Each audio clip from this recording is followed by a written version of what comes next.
Thanks everyone for being here. Cell phones should be silenced. And depending on how much visitor participation there is, we might invoke rules to limit comments to 2 minutes per agenda item if necessary for visitors. I think this is my first kind of official board meeting, isn't it? Kind of, yeah. Anna and I have been talking about the board norms and the equity non-negotiables that are at the start of each of our agendas. And I don't want to go over them, but I thought we might consider trying out a practice where we check in, invite each other to make sure we review these board norms and equity non-negotiables, and do a little grounding practice of checking in on what we think might be important to us at today's meeting, at the present meeting. So I know I'm springing this on you, but for me, I do tend to review these before each meeting. And today, as I was looking through them, I decided that for me, an important element of our board norms as we work through budget issues is under preparation and participation. To be prepared, which I know all of us here do very well, and to openly share our views about the issues before us, offering transparency to stakeholders and community members.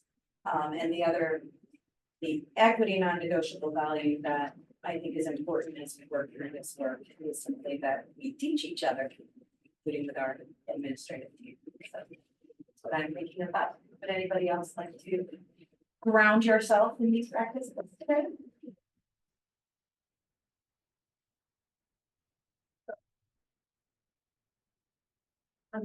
For me, I think focusing on collaboration is important because everyone here has so much knowledge and unique experience. And I know we make better decisions when we really listen to each other and we welcome different opinions. That's what I know. Thank you, Chris. So similarly, under collaboration, my mic is working great. Specifically, we seek to learn from each other, and I think that includes a lot of questioning. And I know that, understanding that it's in the spirit of learning and understanding, and it's not judgmental in spirit, right? Like we're always here to try to figure it out. And I think too, with the equity non-negotiable, it would be similarly, we listen to each other, but also we teach each other as well. It's because that collaboration requires things to be continuous. So. Thank you, Karen. Anyone else? I'm gonna go with just general like collaboration. All of that looks good to me. We're gonna go with that. And then also we grow with each other because I feel like we're fairly new work. We all have growing to do, so we must do it together. Okay, mine would be self-evaluation and growth. I would think would be worth focusing on in this meeting. Particularly being open to changing our behaviors and actions in response to feedback. Not doing what we've always done just because we've done it, just really. And growing with each other then. Yeah, go together. We probably should have done a roll call first. I'm now thinking. Isaac, would you like to add anything? No, that's part of the roll calls next. And That's true. That's true. Okay. Chris, Isaac, does Isaac want to ground? I asked. Oh no. Okay. And we'll share this. All right. Roll call. Chris Robinson. Here. Danielle Bailey. Here. Katie Avalos. Here. Karen Cromwell. Here. Carla Pennington Cross is here, and our student ambassador Isaac Lippa. Here. All right. On to our Pledge of Allegiance. You may stand to join in the Pledge of Allegiance if you would.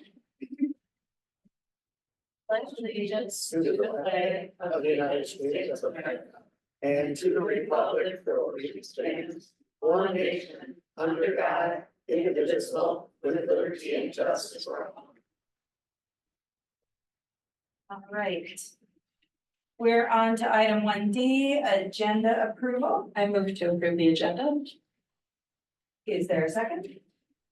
Second. Any opposition to the agenda?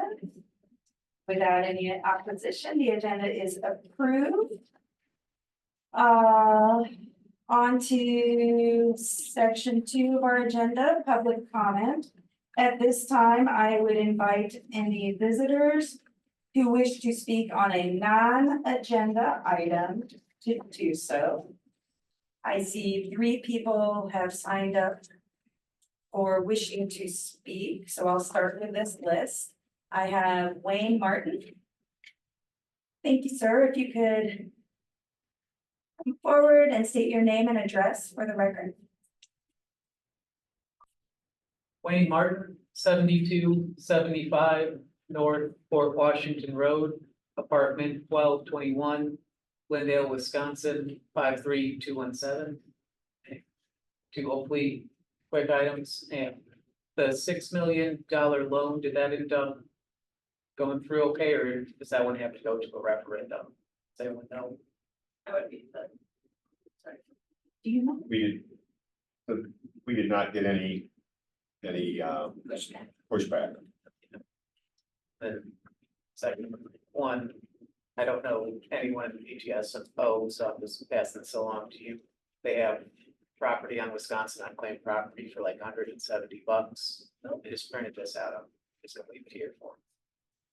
What is it? Sorry. So PTSO has unclaimed property in the state of Wisconsin, so it looks like there's funds that could be reclaimed. yeah, Oh, so Wisconsin has an unclaimed property thing where you can just look up the name or a business or a municipality, and Parkway, Glendale-River Hills, PTSO just has the money there, so I just let you know. Thank you. Thank you, Mr. Martin. I have Michelle Sorcy on this list, Yeah, I just was signing it. just signing it, okay. And Cheryl Peters. sending Okay. Is there any other visitor who would like to make any comments on non-agenda items? Anyone online? Not that's looking to speak. All right, then we will move on to item 3A. Our student ambassador, who is today Isaac Lippo, and we are very happy to welcome you to our board meeting and invite you to participate as much as you would like. And to say anything you would like to say right now. Yeah, my name is Isaac Lebo. I'm in 8th grade and I'll be graduating from Glen Hills Middle School tomorrow. Yeah. I've been in this district most of my life and I've been participating in most of the activities, including Miss Morales' gifted talented program, which I support very, very strongly, and the band program.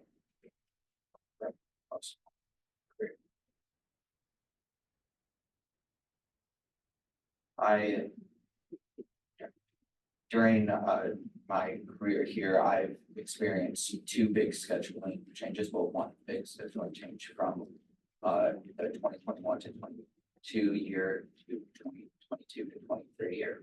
We implemented block scheduling, which I have noticed has worked well for some teachers and has not for others. And the teachers that it worked for, I think it's been very good. Teachers are able to use more time, get more work done in class, less homework. However, for other teachers, I have noticed that sometimes we get work done very quickly and then are off for the rest of the hour, and then it extends the unit far more, and then we run out of time and start rushing things. And I think there's a lot of procrastination and our learning because of just wasted time. These new ideas. I also believe that for the classes that have not been extended but have been shortened by 10 minutes during that change, including band and other music and allied arts, I believe that either they should be longer or just have some other type of change, because we have not been getting as much work done specifically in music. I wish that we had more time to rehearse. Obviously, I'm a big band kid, so I believe that we should have more time to rehearse. But I I would really like if we had more time there, if we had more time in art especially, but tech ed and STEAM and even gym class.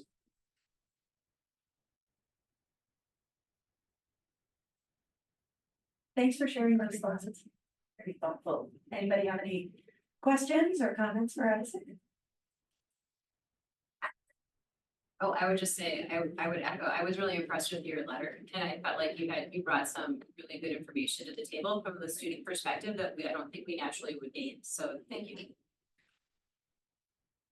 Can I ask, Isaac, is this something you've talked about, like with friends or students? Do you get a sense of, like, are you an outlier? Do a lot of students share, you know, if you like? I've been talking with a couple other students specifically with our science classes and math classes. Last year, we've had this Alex program for a couple of years now. And last year, we had a lot of time to work on it in class and it wasn't a homework at all. This year it is a homework. I've been taking algebra class, so we've been doing these new this new type of math mostly the entire time. However, there's still been like a lot I feel like we've missed out on, like some work that I wish to learn before a test that I haven't had time in class to work for. Also, that a study hall could be used for that exact reason. We've had like the 30-minute throughout for 2 years now since the block scheduling has been added, but I feel like that's taken away from the gifted and talented program. It's either one or another. You have the resource hour or you have the gifted and talented, but I think if you have the gifted and talented, that's more work to do. Like Future City, the Daughters of the American Revolution essay. But I wish that we could have a time for each, maybe 40-minute study hall in the morning. And maybe every other day we have a gifted and talented program or options to work with.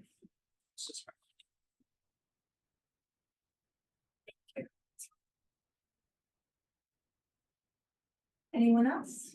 Katie, Chris, Anna? I just want to say I was really appreciative of your letter, Isaac, and some of the things that you laid out, and the fact that in some cases it feels like that time is productively used and in other cases it doesn't. And I know as adults in the building, your math and literacy coaches, as well as Mr. Williams and I, are having engaging in conversations too about those are notices that we have too, right? And how do we strengthen that and how do we provide students time? And I think the element of student choice that you're talking about, being able to pursue your interest, is something that intrigues me and is a challenge to try to fit into the schedule, because I do think it is important and you're learning more about yourself as your peers are, and they should be able to explore their interests. So thank you very much for your feedback. I appreciate it.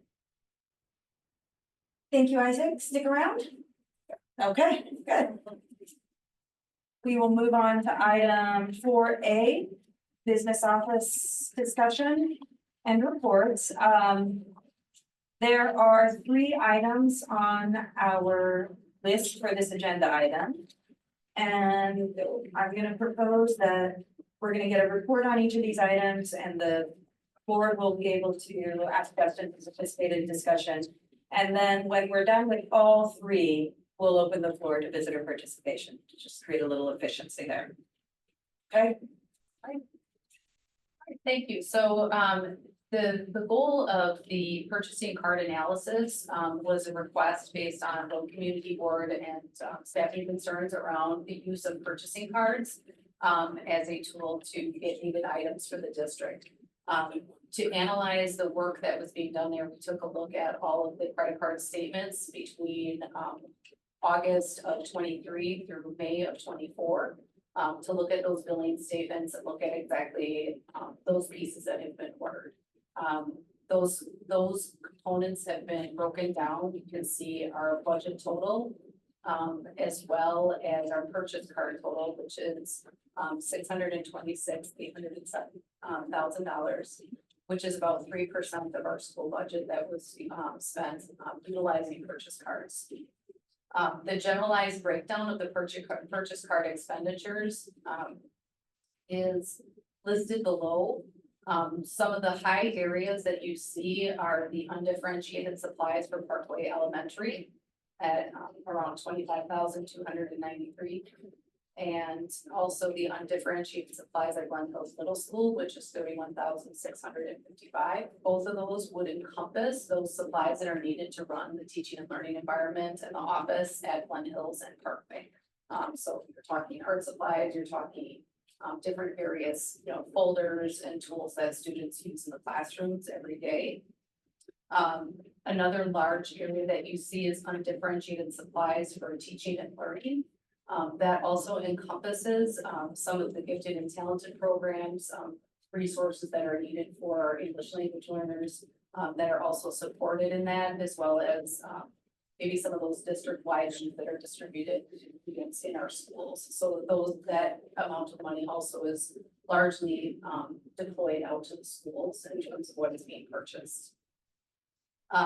Another large area of spending that you see is curricular software. That is the type of software that's utilized. Isaac mentioned Alex, and the other computerized resources that we use in terms of our STAR testing program, various technology and software that's used. Our textbooks were ordered through using our P cards on here, so you can see that that is also a very large expense. So that would be purchasing textbooks and consumable materials for students in the classroom. So we have workbooks that accompany our Bridges Mathematics program and other areas where those textbooks are purchased. And then consumable workbooks come to students every year. So that's a yearly purchase that needs to be made for our students to access the curriculum. The other large expenditure that is there is software for the business and district office. This includes some of our district-wide software such as Zoom. It would include some of our newsletter software that is accessible. So some of those larger pieces, as well as some of the supports that are needed to run our technology departments and make sure that we have securities. We have our program called Securely, right? So those are where some of those expenses are falling. The technology supplies for the business and district office includes devices for staff members. So again, a large cost at about $42,000. Additionally, there are components around dues and fees. These would be professional organization dues in many cases. It would also include access to, for example, some of our CISA trainings, some of our trainings with WASDA that we're participated in. So in those dues might be dues to conferences and other meetings that people are going to. Same thing with the training fees. So those are kind of combined in those areas. And then our other big expenses, maintenance fees in terms of the business and district office, and those would include maintenance areas within the building. It might include garbage removal, things like that are located in that area. So this is just a generalized category of where the spending occurred on purchase cards throughout the school year in order to support either operational expenses or teaching and learning in the schools. So this was the information that I know people were wanting to see kind of where that money went. So I just wanted to be able to provide that information as a whole to the board and to the community. Okay, should we start here? Questions, comments for Anna? So thank you very much. And I know I had asked you a few questions. Mhm. You would give me pretty much the exact same answers last night. This morning, one of the other things that had stood out to me that just was hoping for some clarification on was the food business / district office note. If there was, and I don't mean to put you on the spot, but just I'm curious about that expense. So during our district BD days, we typically offered breakfast. Some of that was provided and sometimes lunch for staff and or lunch. And sometimes that was provided through our food service company, other times it was ordered out. So if you start to think about the cost of ordering food for a group of over 100 people at anywhere between $6 and $10 a person, it adds up pretty quickly. So that's where that expense comes from. In looking at that, though, I think there's definitely an area that you can look at tailoring back going forward, in terms of our expenses. So I would agree with you that it feels a little high to me in terms of that. So I do think that's an area that we can look at, chopping back at. I don't want our staff to starve, but it was just a moment of curiosity. Katie? What's the telephone? Is that like the phone plan here or? Yeah, that includes our telephone system that is here, like our telephone bill. It also includes the cell phones for both the maintenance department and the administrators as well. So those are all components that are like locked into that bill, so that's a year's worth of spending around cell phone.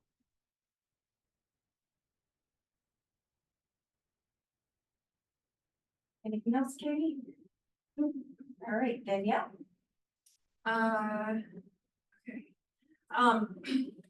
So I have like a general wondering around, like, do these items generally align with what we've spent in past years? And I don't need you to like dig into, I mean, I don't, it's not an answer. I want, it's just like, I'm looking at this and going, okay, is this like pretty much in line with what it's been in the past? Or does anything like raise eyebrows? And it sounds like you've gone through it and it doesn't. But I guess for me personally, the next like inspection or the next thing I would like to do is to be able to look at that, we've talked about this before, like the actual P card, like I would do a line item, I would just want to come in maybe and sit down and like look through them. I remember that Allison had mentioned that she would like, everybody had their own expenses like in a folder and that like that could be accessible. I would like, if that was possible, that's something personally for me, for my own understanding would want to do. And then also I'm trying to remember when the P card issue started. That wasn't this year, right? It was the year before, was it like 22, 23? When like the software system wasn't working, so we started using P cards for more things. Was that this year? Was that? So in the prior year, we used like basically a paper system. So every time somebody ordered something, like if I needed to order something for Glen Hills, I would fill out a purchase order and that would go to the business office and the business office would proceed to purchase that. If I used a P card, for example, as an administrator to purchase, a teacher needed cardboard for an activity, I'd go to purchase that. What I would do is fill out a purchase order and attach the receipt to it, right? Yeah. In order to expedite our processes, it was put into Skyward that people would do a requisition in Skyward versus filling out that paper purchase order, and that's the part that was not being utilized. We continue to use to gather receipts and to submit those with our purchase card orders, so. Glen Hills has this, our stack for my card, for the card that's used in the Glen Hills area, as well as teaching and learning.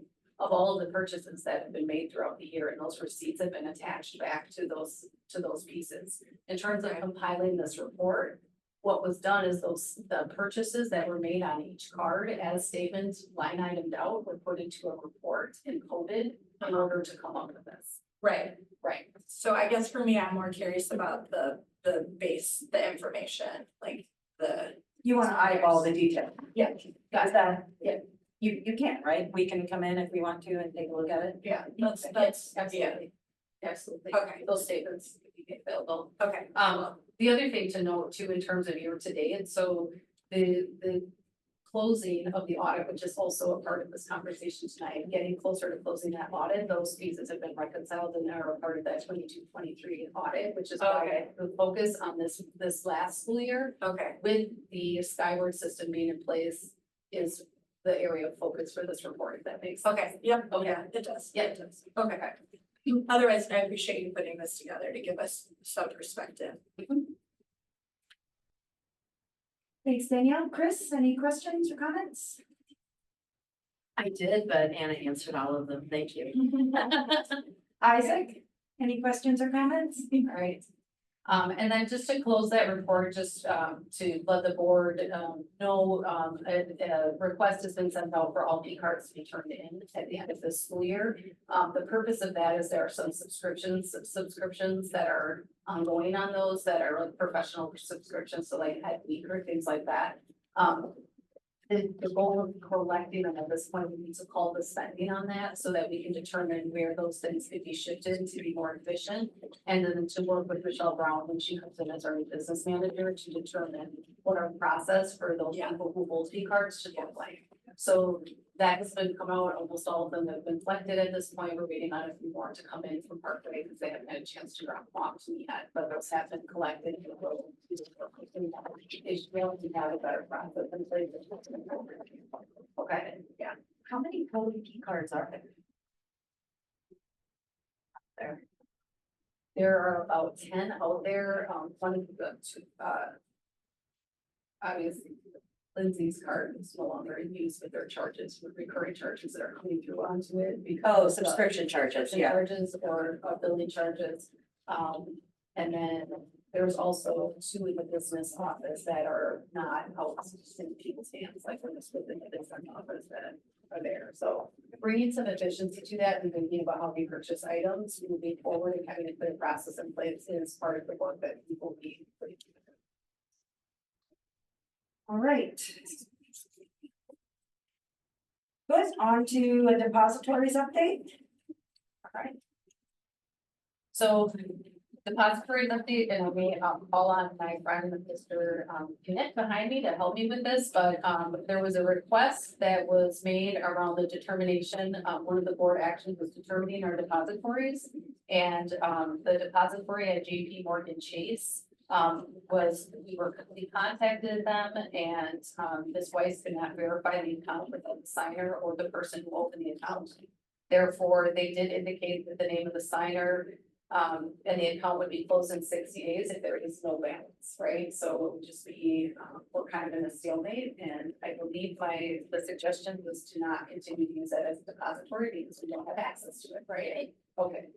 Yep. Anything I missed? And need to verify this, as we checked in the business office, no one, either myself or Teresa or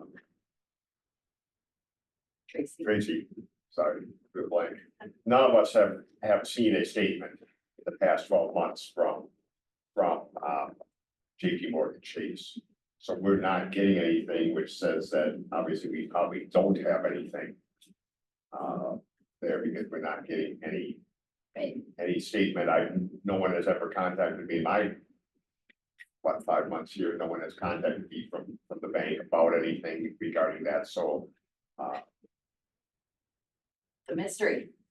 Yeah. Well, I just wanted to clarify, is there any reason to suspect it might be an online report versus a paper report? I mean, I'm guessing that this is a dead end, but we haven't seen It's anything. brought up. We haven't seen anything online either. okay.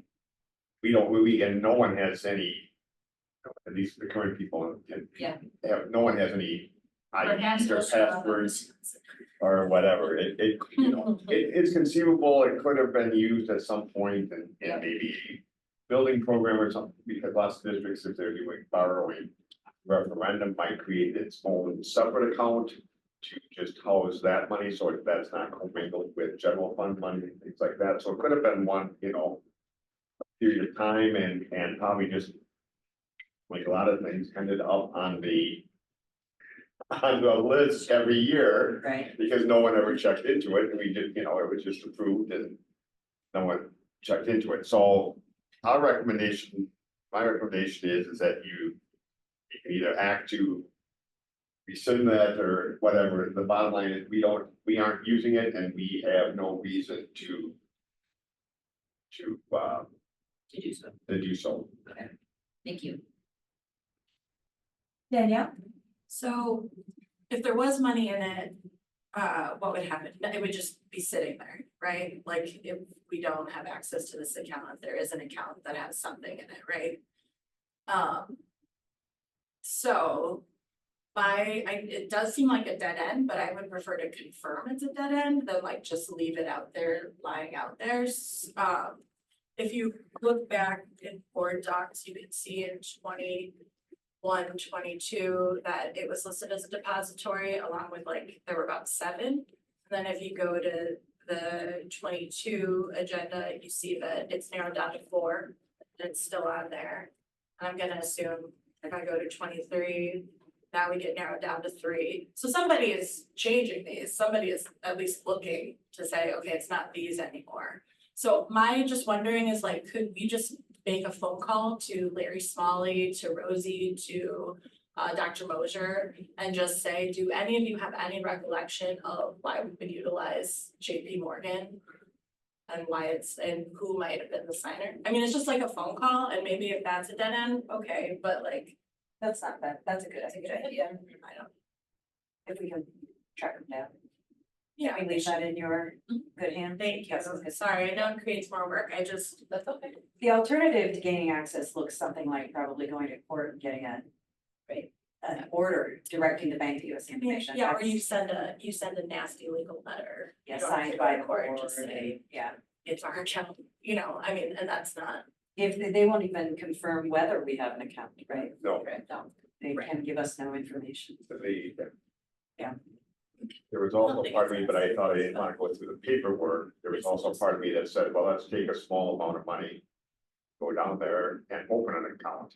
And then they might tell us, oh, no, you already have an account.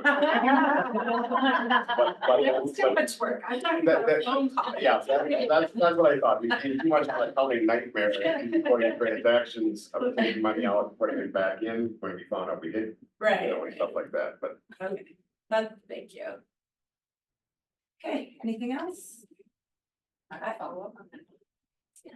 All right, last item, 22-23 audit. All right, so, the business office has been continuing to work with Schumacher Sama to submit needed items to finalize the 22-23 audit.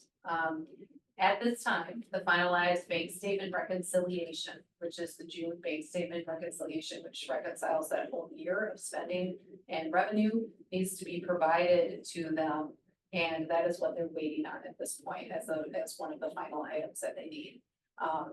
I have reached out to Schumacher Sama and asked them if they would prepare a report and or come to our one of our next board meeting or a meeting after that to explain why this process is kind of where it's at, because it would be imperative that we work to close that out because we'll still be entering into our next audit.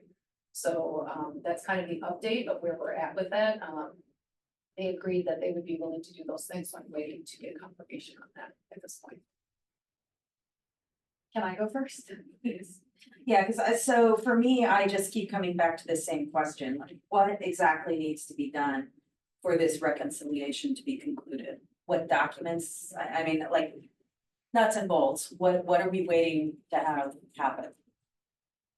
I know Teresa has talked to some of our neighboring business managers to help them. I mean, she was not fully trained in doing bank reconciliation, so she's been talking to them to get them to learn how to do that and get that squared away. So we're working on that, right? That's been being worked on. I mean, I know Todd has been instrumental in trying to get some assistance for her to do that, so that has been it. Although when I talked to Todd, Oh, that's right, Todd is managing this part of it, not you, yeah. it will be good to hear. My only impression I'm getting is, listen to Todd and sitting on the sideline listening, is it'll be good to get the auditors here, because it appears to me at times, as I talk to Todd, that the goalposts keep moving. From the auditor? Yes, as to what they, He has said that in prior meetings. Yeah, that what they just keep need. asking for other things. So what they have we- need, and then all of a sudden you start working on that, and then it's like, okay, no, that's not what we need something else. So some of this is, we're also running around chasing things that, So have we provided them with something that our district business office says is the reconciliation for the year? That is the part that I know we have not provided. They have been asking for multiple materials and I sort of got the same response that Gus has had that, you know, giving them one thing leads to another mass, right? Which is what prompted my phone call to ask them to help come to the board and explain directly to the board and to our community where we are sitting and what is the holdup on the audit. In addition to that, I've asked them to CC me on any communications that they're sending between Teresa, Todd, and or Gus, so that I have more clarity on where the holdup is. I know that there were issues with entering the bank reconciliation into Skyward. However, I also reached out to one of our partner districts and asked for support in training Teresa in order to be able to enter that information in. I also asked Dr. Gray to reach out to that person as well to help kind of clarify our needs. Yeah, I guess I get like my skin is crawling as I think about how we don't have this completed, and at the next meeting, we're gonna be doing our preliminary budget for the next year. And we're 2 years ago, we still don't have a clear audit, so it'd be good to get the auditors here, and I guess at some point, I would like sort of an autopsy on, like, when you tell me what Teresa is doing, I still don't fully understand. Just from a very practical perspective, what documents is she sitting with, or what system data? What is she unable to put together to finish a reconciliation? I think it would be helpful for us to kind of like explain it like I'm 5, right? Give me a simple explanation of what in the world is not being done that needs to be done, and what information is needed and what personnel is needed, so that we can rush instead of go slow at this point, is what I'm thinking. I've vented. I see Danielle's hand up. Okay, so I'm it sounds like Teresa is now being tasked with the bank reconciliations, and I don't remember when we hired you guys, Gus and Todd, was it February? End of January. End of January, right? 4 or 5 months ago, and the primary aim at that time was to finish our audit. It was to get those books in order. So if we are 4 months in now and Teresa is responsible for that, and we're just now training her also, like, to me, this situation has sort of become unacceptable. It has become, I mean, I don't know how you continue on this path of kind of waiting and seeing and waiting and seeing. And my thought would be, you get Schumacher and Sama on a special call meeting ASAP. I don't care if it's a meeting or if it's just a call, and they give you that list ASAP. It doesn't have to come to the board right away. I mean, we need to know what exactly they're missing, what exactly they're waiting on. I don't want to wait 2 weeks for that. Our audit should be done in 2 weeks. Like they have a draft that they won't verify because they're not comfortable. So what do they, and I don't want them to verify something that's not accurate, but at this point,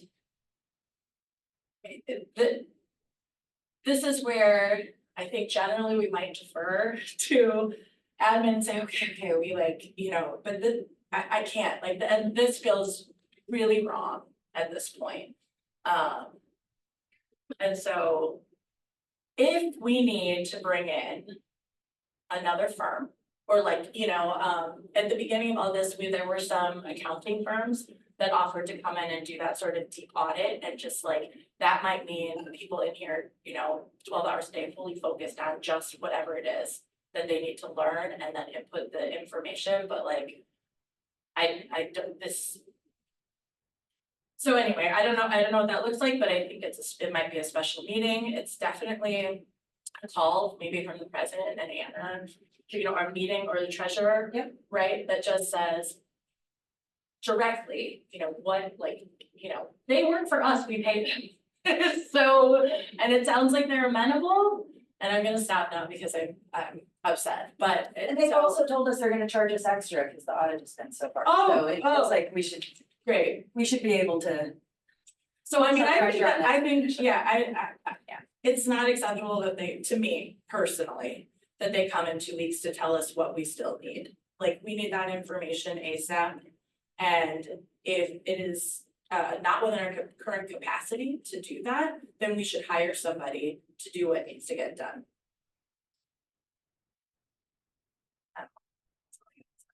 Thank you. Karen? I guess, kind of following along with what Danielle said, my understanding was that I believe that Todd was really doing the reconciliations, and then there's a software training issue, right? So I guess I'm a little concerned that we're now talking about a staff member who's new to this, who hasn't had to do this before, and it does feel as though we're shifting accountability to her, when in reality, the intention was that it was this other outside contractor who, I do think that's key, and just getting clarification about, who is responsible, and I guess the message from the board is like, it's accountability, and I know that there are a lot of things that pull people away from contracts, but it's important that those contracts be fulfilled. So I would appreciate that those contracts be fully fulfilled. And also, I know you've been working hard on this, so thank you. Katie or Chris? I agree with everything that's been said. Same. Okay, visitor participation. I see a hand up. Hi. Come on up, Hey. state your name and address for the Thanks, record. Carla. Hi, Jim Beckman, 2226 West Harbor. You guys have every right to be upset about the audit, and you should be, and it should be done, and it should have been done months ago, just my comments. So, hold people's feet in the fire. We're looking at, hard work was done on this reconciliation here. The finance committee should require when the budget is done that all these items tie to an account. And when you look at the end of the month, you're accounting, are we over, are we under, what did we spend it on? And so you can go line by line, it takes a long time, but just go look at each account. Okay, here's our budget for the year in our supply account, in our fuel account, and every other account. So these items should tie back. The P card is a really good thing. I mean, if it's done right, it's a good tool, and it saves time and it saves things, and you actually can earn money on some of these P cards. I don't know which one the board is using, but so, just tie this back to an account, and then you have an accounting. Okay, we're way over in supplies, what's going on? What are we buying, that type of thing. So you might want to think about that. And, yeah, so you have every right to be upset about the audit, and good work on this, and I think going forward, you'll get this under control. I wouldn't throw the P card away, because it's a good tool. I don't know, it's just my opinion. When I worked with it, we were still in paper back then, and it was on a stone tablet. And it was heavy, because I had to carry them up from downstairs. But the paper sometimes worked, and we had to attach a purchase order with receipt, a credit card receipt, and had to have an account number tied to that purchase, whether it was the 411, which is a supply account, or a 310, whatever. So good comments, certainly for that. Thank you. Thank you, Jim. You're welcome. Anyone else among our visitors or online wishing to comment? All right. Mr. Martin, you've already stated your address for the record, so. For the P card usage, is there receipts for everything or just most things? I would gather to say we're probably very close to having received for just about every item that is in here. A bulk of the items around our differentiated supplies are coming from Amazon orders, which all carry a receipt now. So, and as well as all of the billing statements from subscriptions. So we're in a pretty good spot with that. And then if someone, say, accidentally leaves their P card on Amazon or something and mistakenly has a personal purchase, what's the process to rectify that? So a P card purchases are tied to our Amazon business account. So there wouldn't be a personal, there would be a personal item there. If there were a situation in which, because I don't know how to explain it, but when you go in, it would log it and it would ask you to require you to indicate the card, and it indicates at the top of the screen that it's a business account. Had somebody made a purchase with something that they shouldn't have with their P card, there would need to be a refund issued. If there's a missing receipt, there's a missing receipt form that we fill out as well.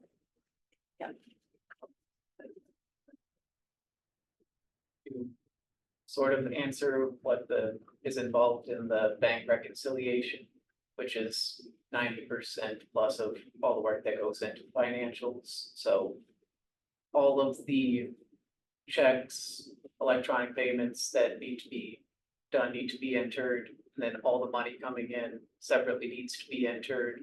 And then say all of the checks that were written, you need to verify on the bank statement every single one that was cleared, and if the bank clears it for a different amount, you need to go through every single payment and find where that error is, and that process, if there is anything other than perfection in data entry and bank does clear everything perfectly, it can potentially take hours, not a day, for what I have to, so it's hundreds if not thousands of entries per month for someone to do the bank reconciliation.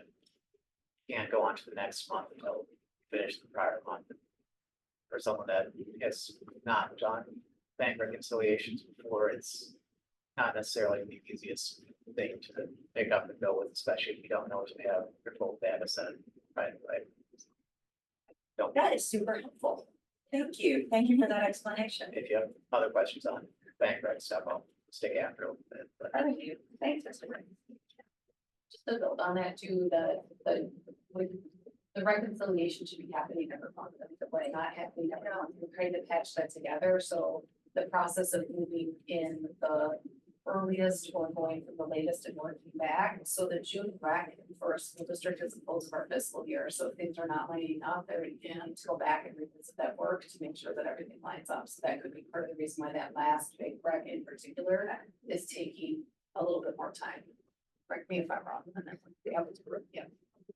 Yeah, that just has me wondering, I wonder what month in which the bank rec stopped, like, or the reconciliation stopped and became an issue. And I'd be curious about Sometime back then.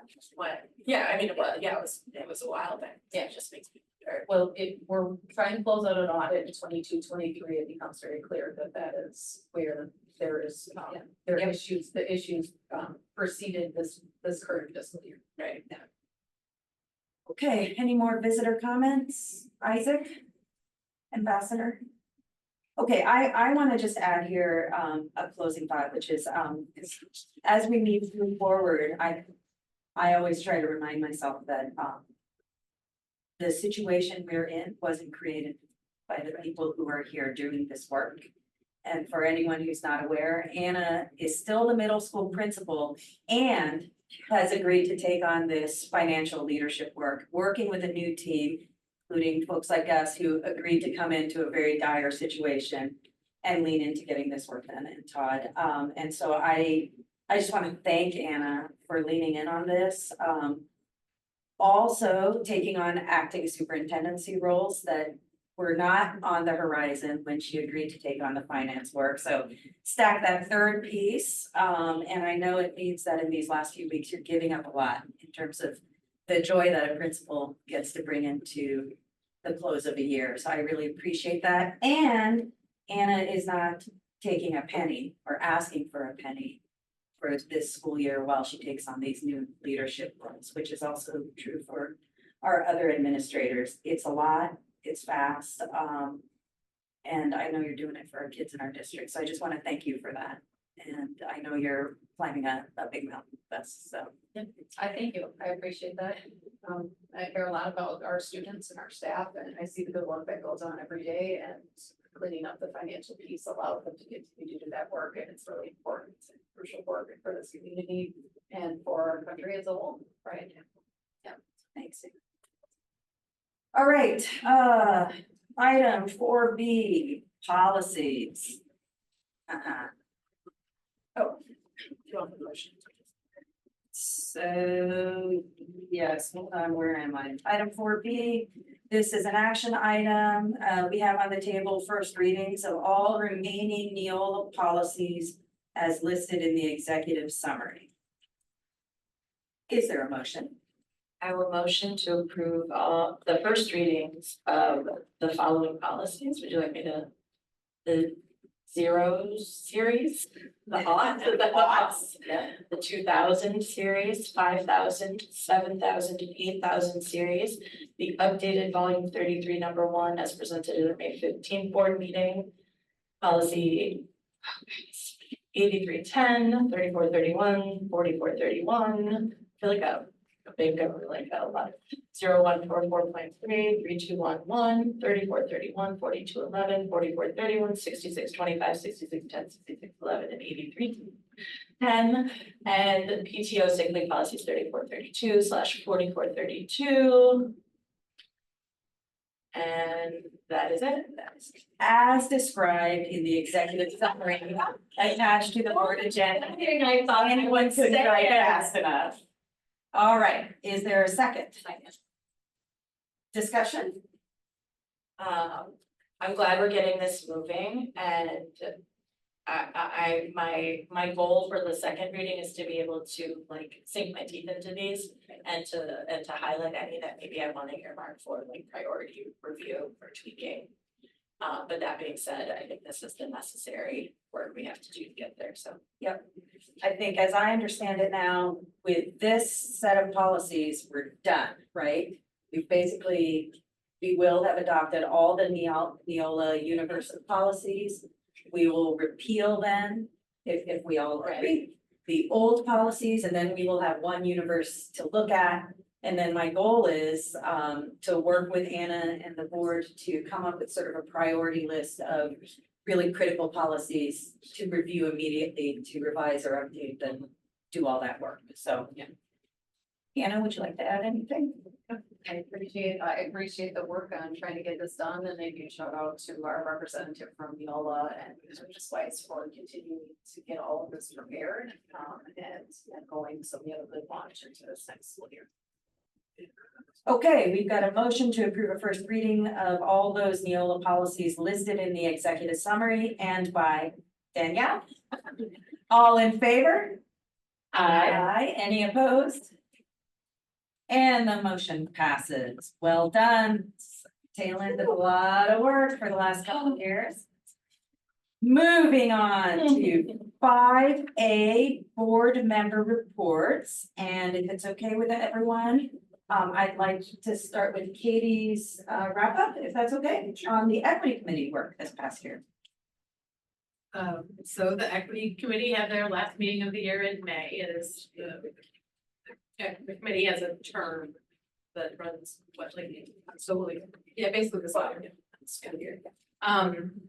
So at the last meeting, it was brought to discussion about what next year might look like. If this year was kind of a mess, like we didn't come into the year with a clear goal, and so there was a lot of goal building, and then other priorities happened.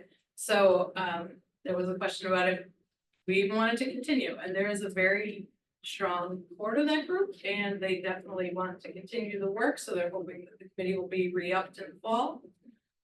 They're hoping that next year, the focus can be on making sure everyone in the district really knows about the equity lens and the equity non-negotiables, making the non-negotiables a little bit less negotiable. They specifically wanted to see if we could get them added to the employee handbook, so it's something that everybody signs that they've seen.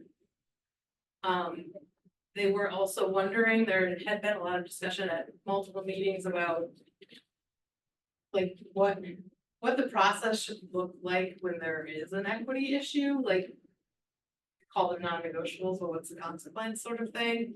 So the board, they wanted the board to find out, or the district, whoever knows these things, but like the legalities and parameters might be to have a form maybe added to the website. And then the equity committee would have to start with a staff member, because equity committee, like there's no kind of screening process there. So a staff member would have to then look at the form, see what the complaint is, but then if it's something that could be handed off to the equity committee to then deal with, that's what they would like to do, like, and they can decide kind of amongst themselves what, you know, if it's like, just like conversation needs to be had, or if it needs to be brought to administration of the board. With that aspect, they would request that the board not be involved in case something does actually need to come before the board. So it would be non-board members of that committee reviewing that information.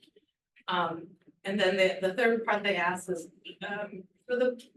among the board members here who have been involved and may want to be involved, what we want our level of involvement to be. Like if next year, if we would like to be leadership, or if we just want to be members, or if we just kind of want to be casual and pop in and out, like. But they'd like us to decide that, they didn't feel like that was their role to decide. But they want to do it, they're very excited, there's a lot of work to do, and they want to do that work, so. If we'll have them, they'll have us, that's kind of where we ended it. Thank you for the update, Katie. Any comments or questions? Chris? Katie, was there ever any discussion of the equity committee doing any interest in doing any training, offering any training for any groups? I can add, because in the beginning of the year, the goal that we settled on was sort of promoting the equity lens and non-negotiables. And so we spent a lot of time brainstorming how we might do that. How do they fit in with Parkway Pride and the Glen Hills Way, and sort of, how do we collaborate with administrators and with teachers, and sort of thinking about just making it more part of like ingrained in our culture that these things exist and this is how we do things. So there was a lot of time spent on that, which included like engagement with students or assemblies or poster contests or possibly trainings where you could engage community members and parents and volunteers and teachers and bring that into the classroom when you talk to them at an appropriate level about. But again, this was all sort of within this committee of community members, a couple board members and some staff. So before we had time to branch out, collaborate, connect, we got hit with the budget stuff. And so Carla and I, as leads of that group, lost capacity to lead. And I think that's where Kate is getting at. And so there's a question about leadership and training. I mean, I think everything's on the table for that group. So it'll be incumbent upon the group to sort of have a clear vision and purpose when they come for renewal, which is something like we could work in collaboration with them on, and Anna as well, to figure out how does the committee sit and work with our strategic planning, our other goals. The other, it's an ad hoc committee, so the other way to drive the work and shape it is, it continues to exist if the board votes to continue its existence, right? What I'm envisioning is maybe in August, it comes back on the agenda for us to have a vote. But when we take that vote, we have the power to describe and define the mission of the committee for the coming year. So this is a great start to that dialogue, because we as a board could shape that work. It doesn't have to just be dumped on a committee and say, go about and do something involving equity. We could state the mission, whether it's engagement or training or, wherever this board decides it's gonna go. Yeah. So I think sounds like some informal conversations over the summer with maybe like identifying who might step up to lead that group.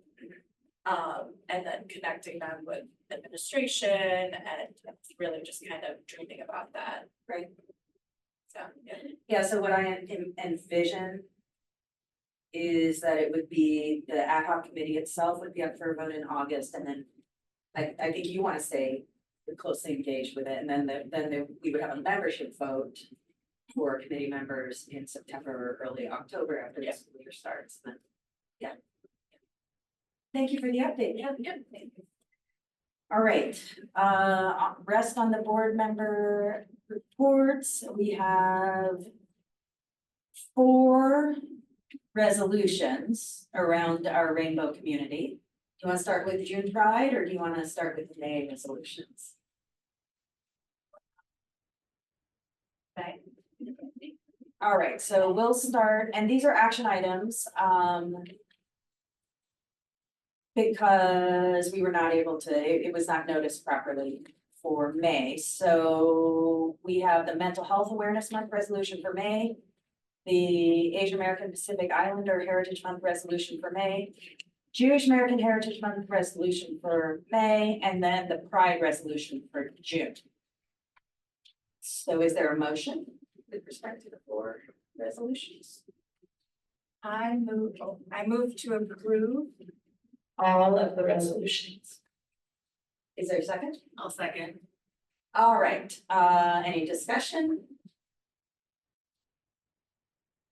I just love that we do this. I love that we take time to make space and acknowledge our rainbow community, our diverse community. And I love that, thank you for the summary of activities at Parkway and Glen Hills around some of these months. That was really great to be able to see that. I don't know how much we're able to highlight them on our website or social media, but it's been a busy month for, so maybe this wasn't the priority, but I know that as we keep going, I think highlighting this kind of stuff is really, it's core to like who we are and what we do, and I just want to keep doing it. Yeah. Anyone else?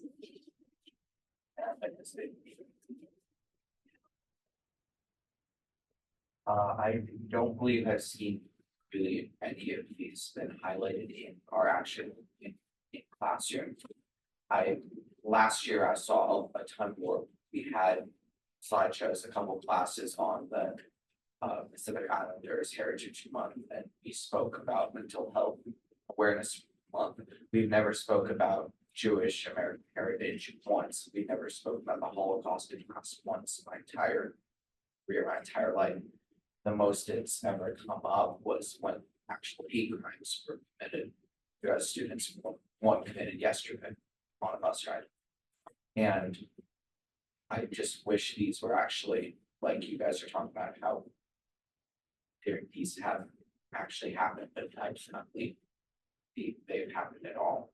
I believe or should actually be done or should be followed through on what you guys are talking about specifically on the Jewish American heritage because of these actual hate crimes that have come up yesterday, last year when small students were drunk. Thank you for sharing that. Yeah. And it would be nice to celebrate Jewish heritage, Asian heritage, any heritage in a positive way and not just in the face of hate. So I really appreciate that. I would agree with that, and I think a big area of growth for us in terms of representation, in terms of looking at this, and some of this hits depending on what classes you're in, right? I mean, you said like last year you learned more about this in some of your classes. I think, you know, some of the examples that are provided here too were going to be like our focus on Wellness Wednesdays, things like that are geared towards, and the science of suicide curriculum that you did experience this year are all focused on mental health. In terms of thinking about the representation of the Jewish American experience, I feel like it's an area of growth in our curriculum that we need to work on establishing because we serve. And in agreement with you that those instances when that is evoked in a negative light shows the need for more education around it. So I appreciate your perspective on that and bringing. Yeah. Can I ask you a question? Yeah. I'm just curious if you feel like that space is made for you or other students to like offer feedback, like the kind of feedback we're inviting you to give us now. Do you find any opportunities, or have you had those opportunities as a student to give your opinions about what what you're learning or what curriculums, and did you have any agency there? I've spoken a bit with my ELA teacher because I'm reading a book around I've been reading a book around this idea around the Jewish American Heritage Month idea. And so yeah, I've had conversations with this teacher and I really enjoyed I've brought this to light. Not most of these things, but one of these things happened in his class tonight. So I've had conversations with him about what should be done, and he agrees with me as far as I know that there should be more brought to these, like more awareness brought to these ideas.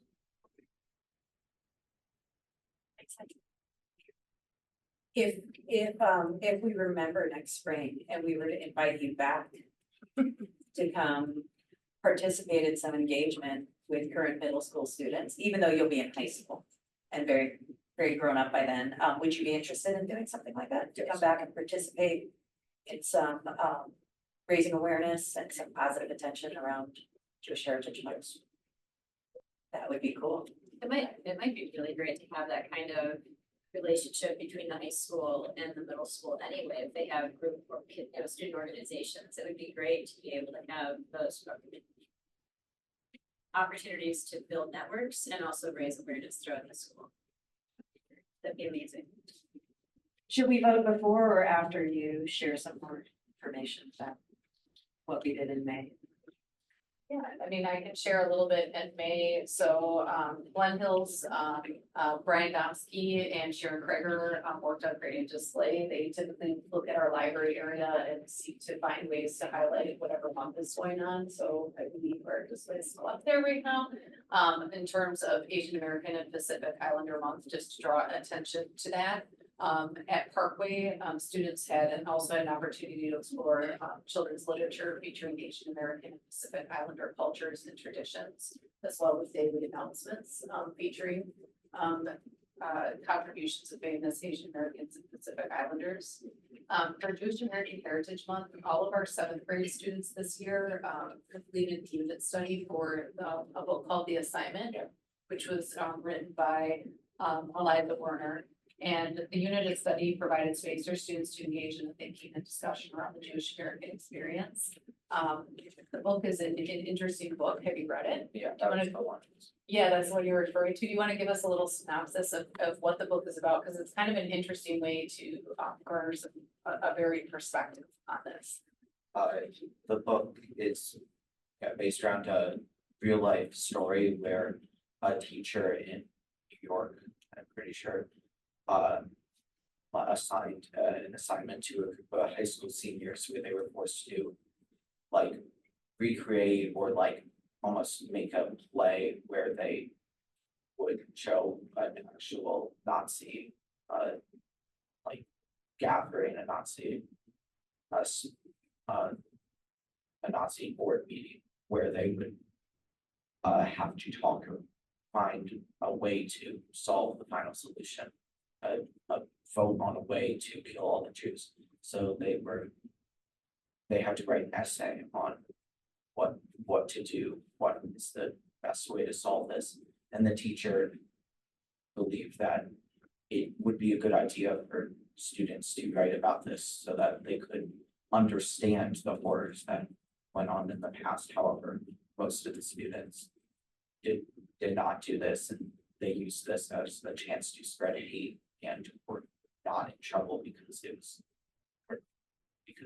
said it was spreading awareness. Which I did not.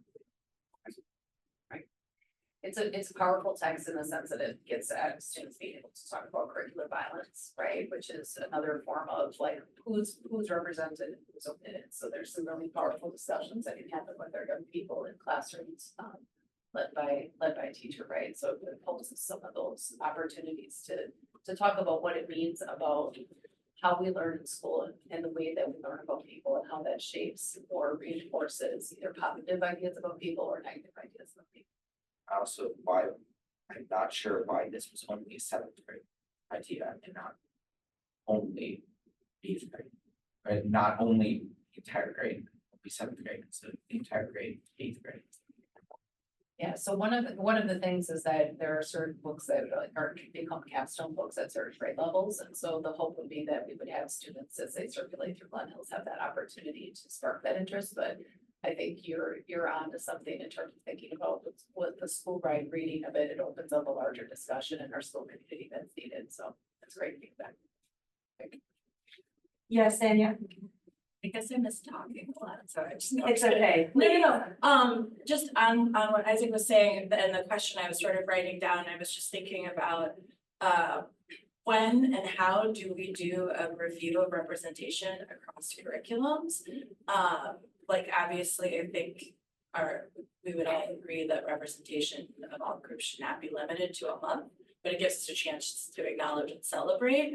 And so so then I'm just thinking like, okay, if you were going to do a survey of, I'm a student going through Glen Hills, and these are all the curriculums I might engage.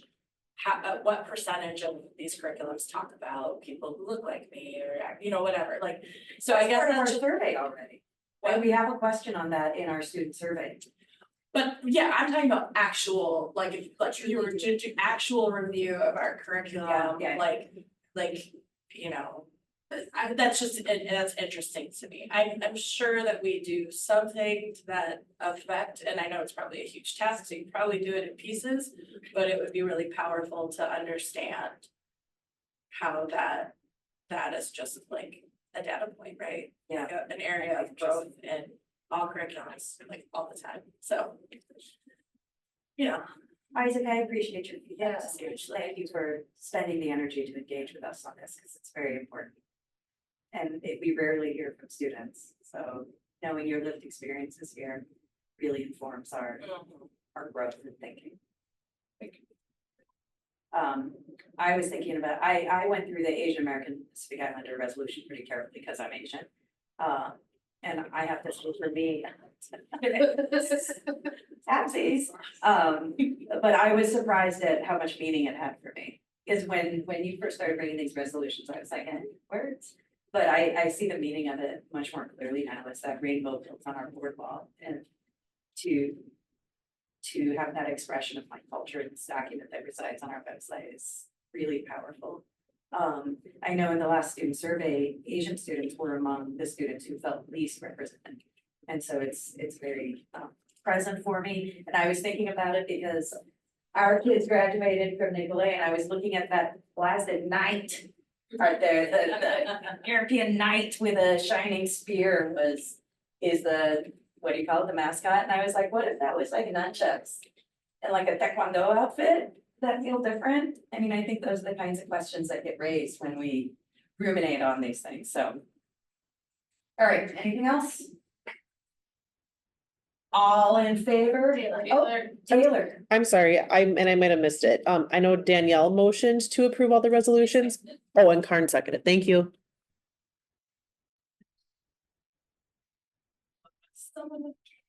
It was a K. Thank you. All in favor? Aye. Any opposed? And the resolutions are passed. Happy Pride. Happy Pride. Oh, we didn't talk about Pride. That's okay, we talked about them, Okay. Lots of meetings this month. All right, on to item 6A. Closed session.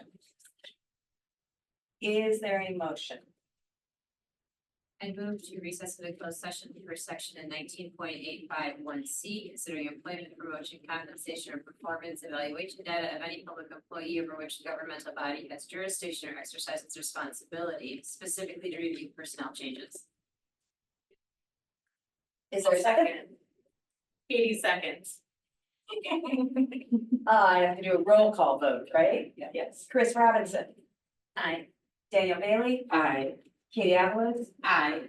Karen Cronwell. Aye. And Carla Pennington Cross votes aye to move to recess into closed session.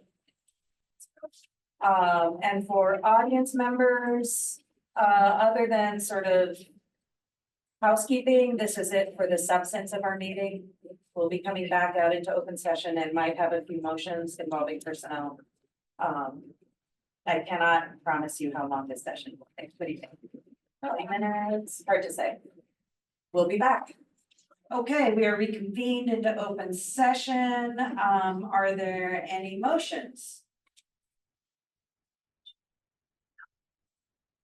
I move to approve the hiring of this Kelly Francis to the Glen Hills music position as discussed in closed session. Is there a second? I second. There is a motion by Karn and a second by Danielle Bailey. All in favor? Aye. Aye. Any opposed? Motion passes. And I think that's it for item 6B. On to our meeting closing. Item 7A, review of 2 items.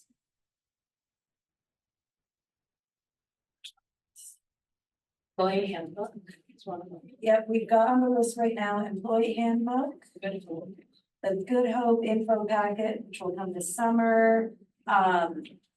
We need to establish a date for a WASDA retreat, at which we would discuss board roles, staff roles, communication norms, and so on. And so I'm not sure what's the best way for us to get Anna available dates in July. Should we do a doodle poll? Well, should we first see when, is it the head of WASDA that you? Yeah, there are 2 different people that were recommended to me by Okay. WASDA. I do think it would be helpful to know like some potential dates and times prior to reaching out to them. Just Okay. kind of know, like, have a general idea versus a wide open. I guess, thinking about that, do you want that to be in the evening? Do you want it to be during a regular, like, a special board meeting? Like, how do you want that to look? Well, Katie's got a day job. So, It's gonna happen in the evening. Or on a weekend, yep. I think Watson would do it. Oh, okay, or like, but yeah, your evening. Do you wanna do a doodle poll? I wonder if that's the easiest way. This time I know all board members would respond to it. Okay. All right, she'll make it easier. I can put that together, and then once I get some potential, like a potential time range in place, then I can reach out to them and try to narrow that week and just see if we need to do any adjusting there, figure out the date and time. Okay. All right, we've got the buildings and grounds update and planning, which will come sometime in the summer. And then I wanted to add to the to-do list, that sometime during the summer, we need to establish a evaluation process for Anna. Calendaring and whatever. Would be part of the retreat with WASDA even because that's the district administrator. Yeah, it could. I mean, at least a piece. Yeah. Um, And then I'm just writing down things that came up. I don't know if they. from today, maybe the audit, I would Yeah, put I that have- on to do as the follow-up. Follow up with auditors. There's a glitch with the budget guiding principles, which we're gonna, well, maybe we figured it out, right? Okay, so that's not a glitch, so never mind. And that's all I have. What else do you guys have for the to-do list? All right, future agenda items. I could do a CISA 1 update since I forgot to add it. It will not be very detailed. It'll be very- 5 slides or less. On 0 slides. I was gonna say, some people do apparently make slideshows. I'm like, this meeting lasted an hour. What are you making a slideshow? And then, yeah, okay, anything else, future agenda topics? Board meeting debrief. Danielle. I just want to say it first because I feel like I'm gonna say it, but I was so grateful for our student ambassador Yes. today and his engagement and his thoughtfulness. And I was really appreciative. It was really fun to watch you engage with him as well and sort of validate what he was saying and think about how to incorporate his thoughts, I guess. So that was just really showed me like what that role could blossom into. Really powerful. Oh, and we've talked about it, like perhaps next year, maybe thinking about having somebody come to multiple meetings, maybe serve like a term, so they would be able to get comfortable. Yeah, because if you had a 2-month term, you could come to 4 meetings. Or 2, And but like, a lot of people speak about that as a privilege. No, but I think some kids would get more comfortable after a meeting or 2 meetings and then kind of Yeah. learn, it'd be a better engagement and. It'd be like a opportunity. month-long term, and they attend however many meetings come in. So, thank you, Isaac. I think it'd be good to get feedback from the people who have served in this role about what their perspectives have been So- and what changes they would recommend. Future agenda topic might be just thinking about student ambassador for next year. Well, this is informally on your docket, right? To manage the student ambassadors, Sure. wasn't it? I don't know. I think it just fell to you. As part of the engagement work. Sure, I'd love to. Did I remember that wrong? Maybe I was just. strategically. Anyway, off topic, sorry, that was my debrief. Thank you, Isaac. Anyone else?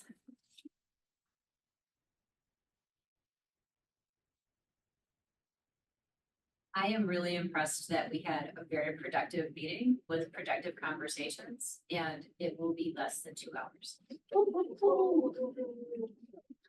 Thank you, Karen. Katie or Chris? You don't have to, it's not a command performance. I feel like we're all learning together and I really appreciate that, bringing it back to the ground again. Yeah.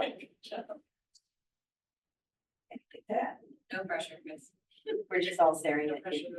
I'm gonna try to get better at this but I like this, I personally like the idea of a grounding beginning to the meeting. And I don't know if this worked for you, if you have other ideas of ways that we could ground ourselves before we jump into business at the start of a meeting, I'm always open to listening to it. Anna coached me effectively before the meeting, maybe form some ideas of how to bumble less and manage the meeting more, so I felt good. It's a great meeting, well prepared board members. Yeah, I call Danielle Pepe, so instead of Big Cheese, if you need to call me Big Cheese, I prefer queso grande. We're workshopping. And if you likewise have nicknames, prefer, feel free to share. All right, thank you, Anna. Yeah. Very much appreciate you. All right, the most popular agenda item. Motion to adjourn. Second. All in favor? Hi. Thank you.